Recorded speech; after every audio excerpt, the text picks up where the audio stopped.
आपण कढई तापत ठेवली, त्यामध्ये तेल ओतले, त्यामध्ये टाकूया थोडीशी मोहरी छान तडतडली की त्यामध्ये जिरं टाकूया, लसूण इथं आपल्याला छान असं परतून घ्यायचं आहे.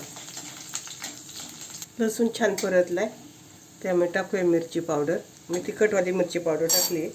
थोडीशी हळद मिक्स करून घ्यायचं. त्यामध्ये टाकूया दुधी भोपळा. इथं मी दुधी भोपळ्याची साल काढून कापून घेतलाय.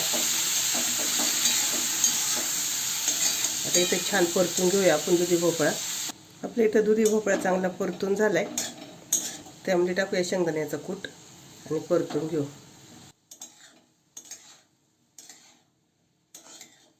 इथं भोपळा आपला चांगला परतून झालाय शेंगदाण्याच्या कुटात. तर त्यामध्ये ओतणारे आपण पाणी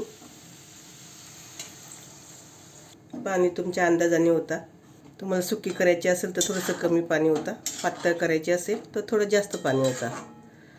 इथं मी भाकरीबरोबर खायला थोडासा थपथपीत रस्सा बनवणार आहे, त्यामुळे मी थोडंसं जास्त पाणी ओतले. अजून थोडंसं पाणी होती ते.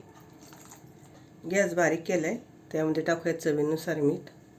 त्याच्यावर ठेवणारे झाकण आणि 10 ते 15 मिनटं आपण भोपळा चांगला शिजवून घेऊया. 15 ते 20 मिनटं झालेत, झाकण काढूया. भाजी मिक्स करू. शिजली का बघूया आपण.